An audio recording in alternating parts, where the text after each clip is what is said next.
안녕하세요. 김성부동산 연구소입니다.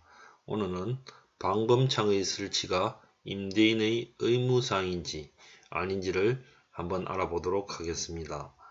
보통 주택이나 빌라의 1층이나 반지하는 방범창이 설치되어지지 않았을 때는 안전에 취약한 경우가 많이 있습니다. 따라서 임차인이 임대인에게 방범창 설치를 요구하여도 임대인이 방범창의 설치는 임대인의 의무사항이 아니기 때문에 그 요구를 들어주지 않는 경우가 많이 있습니다. 그럼 우리 판례에서는 이 방범창의 설치가 과연 임대인의 의무사항인지 아닌지를 알아보도록 하겠습니다.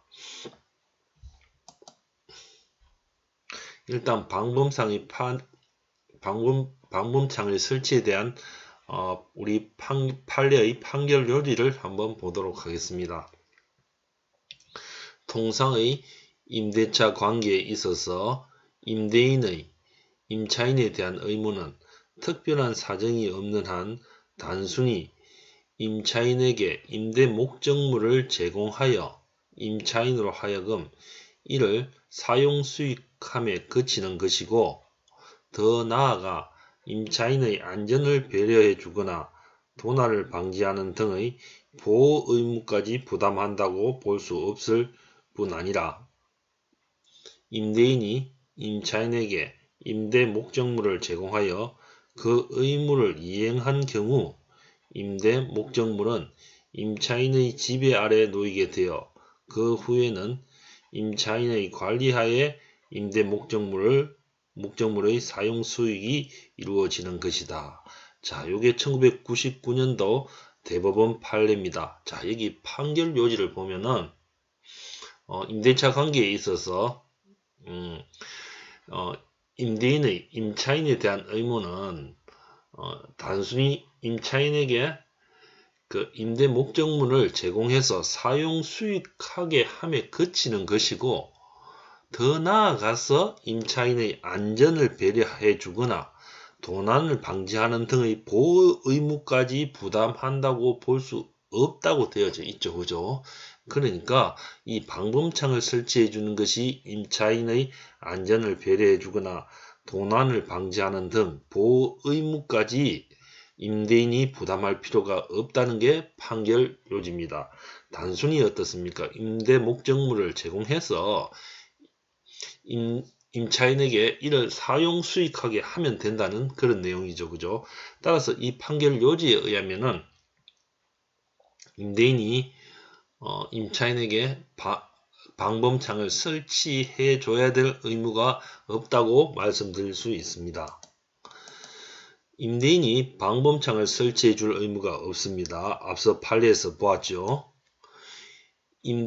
그럴 경우에는 임차인은 임대인의 동의를 얻어서 일단 임차인 비용으로 이 방범창을 설치한 후 임대차 계약 만료 시에 임대인에게 부속물 매수 청구권, 다시 말해서 이 방범창을 임차인이 설치했기 때문에 임대차 기간이 끝나고 나서 나가면서 임대인에게 이 방범창 설치 비용을 청구를 할 수가 있다는 겁니다. 즉, 이 방범창을 임대인이 임차인으로부터 구입하는 게 되겠죠. 그러나 임대인의 동의를 얻어서 설치를 해야지, 임대인의 동의를 얻지 못했을 때는 부속물 매수 청구권을 행사할 수 없습니다. 이러한 사항은 분란의 소지가 있기 때문에 사전에 임대차 계약 시에 특약사항에 이 방범창에 대한 어떤 그런 특약을 명시해 놓는 것이 나중에 임대차 계약이 끝났을 때 어떤 분란의 소지를 없애게 될 것입니다. 자, 제64조, 646조 임차인의 부속물 매수 청구권이라는 것이 있습니다. 건물, 기타 공작물의 임차인이 그 사용의 편익을 위해서 임대인의 동의를 얻어 이에 부속한 물건이 있을 때에는 임대차 종료 시에 임대인에 대하여 그 부속물의 매수를 청구할 수 있다. 이렇게 되어져 있죠. 그죠?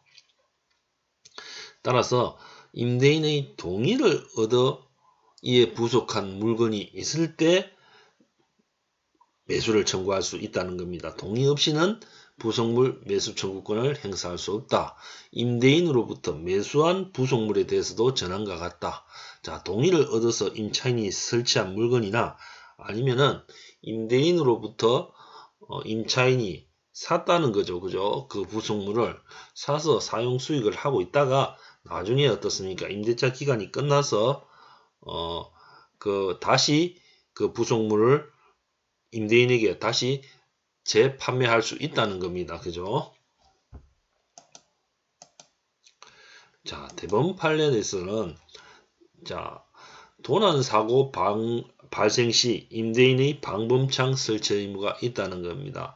자, 앞서서 봤는 것은 임대인이 방범창을 설치해줄 의무가 없다는 판례가 나왔는데, 만약에 도난사고가 발생했을 때 임차인이 임대인에게 이 방범창을 설치해 달라고 요구했을 때는 임대인이 방범창을 설치해 줘야 된다는 겁니다. 이것은 우리 민법 632조에 해당되어집니다. 즉 임대인은 임차인이 사용 수익을 할 수 있도록 해줘야 될 의무가 있는데 도난사고가 발생했다는 것은 임차인이 그 임차물로부터 주택을 임차받아서 사용 수익하는 데 지장이 생기는 거죠. 그죠? 그래서 이때는 방범창을 설치해 줘야 될 의무가 있다는 겁니다. 임대인이 임차인에게 부담하는 사용 수익 의무에 해당되어진다는 겁니다. 도난사고 발생 시는 민법 632조죠. 그죠? 도난사고가 발생하지 않았을 때는 임대인이 그 방범창을 설치해 줄 의무가 없습니다. 임대인은 임차 목적물에서 발생한 1차 도난사고 직후 임대 목적물에 방범창을 설치해 줬다면 임대인으로서 임차 목적물을 사용 수익하게 할 임대인으로서의 의무를 다한 것이고, 더 나아가 임차인에 대한 안전배려 의무까지 부담한다고 볼 수 없다. 그러니까 앞서 봤듯이 안전배려의 의무까지는 부담할 필요가 없는데, 도난사고가 나서 임차인이 요구할 때는 사용 수익을 못하게 되기 때문에 어떻습니까? 이 방범창을 설치해 줘야 된다는 내용입니다. 자, 임대차 계약에 있어서 임대인은 목적물을 계약 종속 중 그 사용 수익에 필요한 상태를 유지하게 할 의무를 부담한다. 자, 이것이 바로 뭡니까? 앞서 말씀드린 민법 623조입니다. 즉 도난사고가 났을 때는 임차인이 사용 수익에 지장이 생겼기 때문에 이 방범창을 임대인이 설치해 줘야 된다는 겁니다. 자, 계속 한번 읽어봅시다. 목적물에 파손 또는 장애가 생긴 경우 그것이 임차인이 별 비용을 들이지 아니하고 손쉽게 고칠 수 있는 정도의 사소한 것이어서 임차인의 사용 수익을 방해할 정도의 것이 아니라면 임대인의 수선 의무를 부담하지 않지만은 그것을 수선하지 아니하여 임차인의 계약에 의해서 정해진 목적에 따라 사용 수익할 수 없는 상태로 될 정도의 것이라면 임대인은 수선 의무를 부담한다.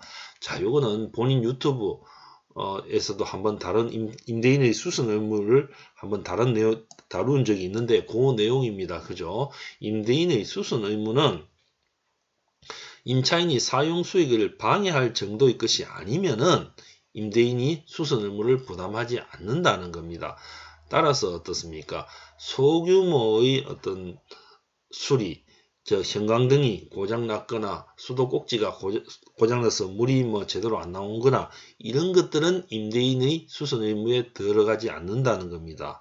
자, 이러한 임대인의 수선 의무는 특약에 의해서 이를 면제하거나 임차인 부담으로 돌릴 수가 있다는 겁니다. 즉, 특약에 의해서 임대인의 수선 의무를 면제받을 수가 있다는 겁니다. 따라서 임차인 부담으로 돌릴 수 있다는 거죠. 그러나 특약에 의해서 그 수선 의무를 부담하게 되는 것은 통상 생길 수 있는 파손 등 소규모 수순에 한할 것이고,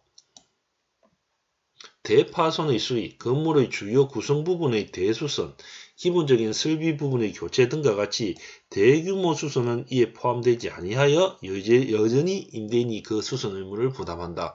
그럼 수선 의무가 대파손 큰 부분이라든지 건물의 주요 구성 부분의 대수선이라든지 기본적인 설비 부분의 교체라든지 이런 것들은 아무래도 비용이 많이 들고 이런 것들이 제대로 되어져 있지 않았을 때는 임차인이 사용 수익에 지장이 생기는 어떤 그런 부분은 특약에 의해서 면제가 안 된다는 겁니다. 이런 어떤 특약을 달아놔도 이런 것들은 편면적 강행규정 위반이 되기 때문에 임차인에게 부담을 돌릴 수가 없고 임대인이 수선을 해야 된다는 겁니다.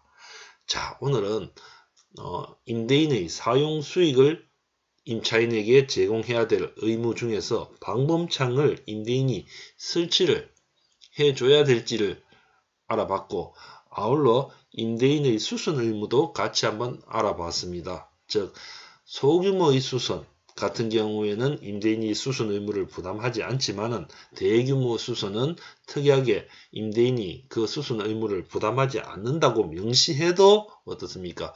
이러한 것은 임대인에게 편면적으로 일방적으로 유리한 규정이기 때문에 이러한 특약은 무효가 되고 임대인이 수선 의무를 부담해야 된다는 내용까지 공부를 했습니다. 감사합니다. 다음 시간 뵙도록 하겠습니다.